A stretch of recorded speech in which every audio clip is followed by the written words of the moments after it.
안녕하세요. 이번 시간에는 사춘기 자녀와의 관계를 좋게 하면서 아이들이 공부도 열심히 할 수 있게끔 만들어주는 그런 꿀팁에 대해서 알려드리도록 하겠습니다. 저도 지금 사춘기에 있는 중1 딸과 중2 딸, 연년생 두 딸을 키우고 있는데요. 저희 딸들 같은 경우 보니까 중학교 1학년 때가 사춘기의 최정점인 것 같더라고요. 예를 들어 강아지 배변판 좀 치워라 이렇게 얘기하면 사춘기가 아닐 때는 그냥 아이들이 치우거나 그렇게 하는데 사춘기 때는 아빠가 치워 왜 날 시켜 이런 식으로 반항을 하죠. 반박하거나 반항하는 얘기들을 많이 합니다. 그런 상황에서 공부에 대한 얘기까지 하게 되면 이제 아이들이 마음을 닫거나 혹은 관계가 안 좋아질 수도 있는 것이죠. 어느 정도 공부를 해야 되는지 아시는 분 같은 경우는 자녀들이 공부하는 거 보면 좀 답답합니다. 더 열심히 해야 되고 그렇게 해야지만 어느 정도 성과를 내는데 자녀들 같은 경우는 처음 공부를 하다 보니까 이 정도만 해도 충분히 많이 하고 있다라고 생각을 하는 경우가 있죠. 저 같은 경우는 재수생들을 재수종합반에서 거의 10년 정도 가르치다 보니까 아이들이 어느 정도까지 열심히 할 수 있는지를 알고 있고 그 정도 열심히 해야지 얘네들이 성적이 실제 나와서 원하는 대학을 갈 수 있다라는 것을 많이 봐왔습니다. 노력을 누가 많이 하느냐의 그 싸움이 대학 입시를 결정한다라는 것을 많이 알게 되거든요. 기숙학원에서 하루 종일 아이들이 공부하는 것 같이 그렇게만 공부를 한다면 성적이 계속 꾸준히 오를 수 있는 그런 모습들을 많이 봤기 때문에 자녀가 공부하는 거 보고 있으면 답답할 때가 많이 있습니다. 재학생들을 가르칠 때도 마찬가지죠. 공부하는 것들을 보면 공부하는 척만 하거나 그런 모습들이 많이 보입니다. 가끔 재학생들 중에서 얘는 재수생들 같이 열심히 한다 이렇게 느껴지는 아이들이 있어요. 그런 아이들은 전교 5등 안에 다 듭니다. 재수생들과 비슷한 강도로 공부하는 재학생들은 거의 전교 5등급이다 이렇게 생각을 하면 되는 거죠. 역으로 얘기하면 전교 5등급 아이들이 공부하는 만큼 공부를 하면 성적이 다 오를 수가 있는 것이죠. 그러다 보니까 저도 자녀들을 보면 좀 답답할 때가 있습니다. 작년 같은 경우는 첫째가 중학교 1학년이 되면서 1년 동안은 아무 터치도 안 하고 학습 계획만 짜주고 이런 교재로 커리큘럼만 짜준 거죠. 어떻게 공부해야 될지에 대해서 커리큘럼만 짜주고 한번 공부를 해봐라 해서 1년 동안 거의 그냥 냅둬 혼자서 공부하게 아이들이 집에서 이렇게 공부를 한 거죠. 제가 학원을 안 다니면서 공부를 해봤기 때문에 제가 했던 것 같은 그런 것들을 좀 기대를 했던 거죠. 근데 결론적으로 얘기하면 잘 안 됐어요. 아이들이 그만큼 열심히 하진 않더라고요. 이게 본인들이 하는 정도가 나름 최선을 다하고 있고 힘들다라는 생각들을 가지고 있기 때문에 그 이상의 것들을 안 한 거죠. 물론 이제 이거를 극복하는 방법에는 아이들이 열심히 공부하는 빡센 학군지 가서 다른 친구들이 학교에서 어떻게 공부하는 거를 보여준다라 아니면 빡센 학원을 보내서 어느 정도로 공부해야 열심히 공부하는 거다 이런 것들을 보여주는 방법도 하나 있죠. 혼자서 극복을 할 수 있게끔 만들어주고 싶어가지고 지켜보면서 잔소리도 하고 그러다 보니까 우리 첫째 딸하고는 서먹서먹하고 대화가 없고 그런 형태가 형성이 되더라고요. 그렇게 1년이 지나고 2학년이 되면서부터는 관계가 괜찮습니다. 사춘기 자녀들하고요. 그렇게 하면서도 공부도 충분히 많이 할 수 있는 습관들도 만들고 있어요. 그렇게 됐던 어떤 방법들을 한번 말씀을 드려보겠습니다. 1년 동안 스스로 한번 해보라고 냅뒀습니다.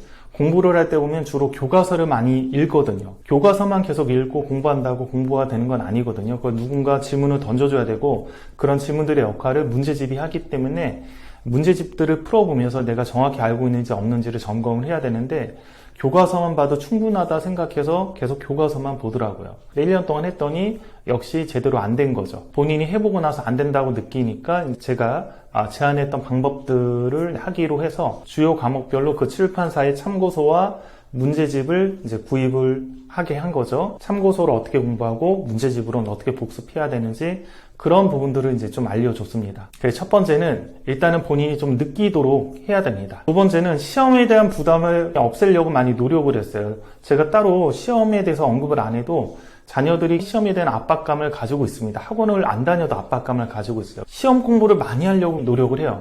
저는 그때마다 중학교 시험 같은 경우는 못 봐도 된다. 이거는 고등학교 때 공부를 잘하기 위한 하나의 연습 과정이니까 너가 여러 가지 방법으로 시험 대비를 한번 해보고 이 방법을 했을 때는 어느 정도 효과가 있고 이 방법을 했을 때는 어느 정도 효과가 있는지 그거를 연습하는 기회로 삼아라. 그러니까 시험은 못 봐도 된다. 거기서 너가 너의 공부 방법들을 좀 더 정교하게 다듬어 가면 되는 과정이다. 이런 부분들을 강조해서 많이 얘기해 줬어요. 시험의 어떤 결과에 대해서 너무 스트레스 받지 않도록 계속 얘기를 해줬습니다. 자, 세 번째 많이 얘기해 줬던 거는 고등과정을 준비하는 단계로 공부를 해야 된다라는 것들을 많이 강조를 해줬습니다. 제일 중요한 게 공부의 루틴을 좀 만들어주고 싶었거든요. 아이들이 보통 생각하는 게 하루에 14시간 이렇게 공부를 하면 너무 힘들다, 어렵다 이렇게 생각을 하잖아요. 부모님들도 그렇게 생각하는 경우가 많거든요. 그 힘든 걸 어떻게 하냐, 삶에 낙이 없지 않냐 그렇게 하는데 안 해봐서 그런 경우 많습니다. 루틴이 되면 별로 어렵지가 않거든요. 우리가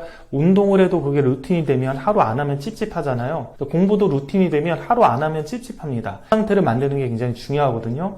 그래서 토요일하고 일요일 같은 경우는 중학생 자녀 같은 경우는 좀 설득을 해서 맛있는 밥을 사주겠다. 그 대신 아빠랑 한번 공부를 해보자. 아빠도 책을 쓰고 할 일이 너무 많다 보니까 주말에 계속 일을 해야 된다. 그래서 아침 10시부터 밤 9시까지 공부하는 그런 스케줄들을 잡았죠. 물론 처음에는 굉장히 하기 힘들어합니다. 아침 10시부터 이렇게 하다 보면 중간에 또 맛있는 데서 점심 먹고 또 와서 공부하다 보면 한 4시 정도부터 힘들어합니다. 그래서 6시 정도에는 이제 집에 가게 되거나 그런 코스가 되는데 그것들을 계속 늘려갔습니다. 공부하는 장소 같은 경우도 좀 더 쾌적하고 집중이 될 수 있는 곳들을 계속 물색을 했죠. 그렇게 제가 6주 정도를 우리 딸과 토요일하고 일요일날 같이 지낸 거죠. 그 기간 동안 저는 동화책 한 권을 썼고요. 딸은 이제 습관과 루틴을 만든 것이죠. 그래서 지금은 토요일하고 일요일날 아침 10시에 같이 공부하는 장소로 가서 저녁 9시까지 합니다. 저녁 9시에 끝나서 저녁을 먹으러 가요. 중간에 점심을 한번 먹기 때문에 저녁까지 먹으면 공부에 몰입하고 집중할 시간이 많이 부족하더라고요. 밥은 항상 미리 검색을 해서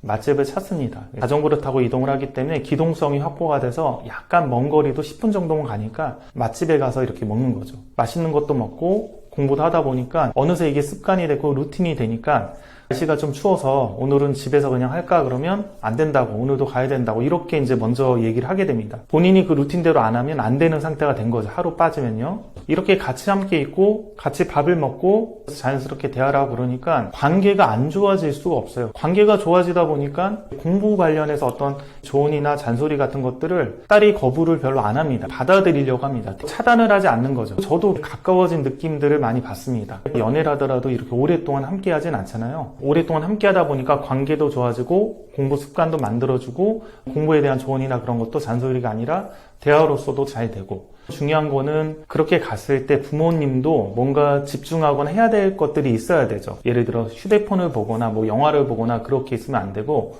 할 일이 좀 있어야 됩니다. 그래야 같이 집중해서 같이 일하는 단계가 되고, 그 단계가 되면 서로 격려를 하거든요. 뭐 자녀가 좀 가고 싶다 그러면 그래 나 지금 이게 안 끝났으니까 1시간만 좀 더 하고 가자, 뭐 이런 식으로 제가 얘기할 수도 있고, 반대로 제가 좀 일찍 가고 싶어도 딸이 공부하고 있으면 이거 좀 더 마무리하고 가야 돼 그러면 서로 격려하면서 같이 오랫동안 할 수가 있거든요. 운동하고 공부가 거의 비슷한 점이 뭐냐면 어느 정도 이렇게 하다가 습관이 돼버리면, 루틴이 돼버리면 안 하면 찝찝한 상태가 됩니다. 어떤 낯선 행동이나 혹은 어려운 행동 혹은 머리를 많이 쓰는 행동을 인간은 하기 싫어하도록 진화가 됐다라 그랬죠. 그런 것들에 이제 공부가 있기 때문에 공부를 하기 싫어하는 것들이 당연한 건데, 하기 싫어하지 않고 어느 정도는 공부하는 게 쉽다라는 느낌을 받게끔 할 수 있는 유일한 방법은 공부하는 게 익숙하게 루틴을 만들어주는 거라고 했습니다. 제가 얘기한 게 아니라 인지심리학 책에 나와 있는 내용입니다. 따라서 제가 추천드리고 싶은 거는, 부모님들이 주로 말만 하잖아요. 잔소리를 하거나 말만 하죠. 어떤 부모님 같은 경우는 놀고 다 놀고 아이들하고 여행도 가고 그렇게 다 하면서 공부에 대해서 아이가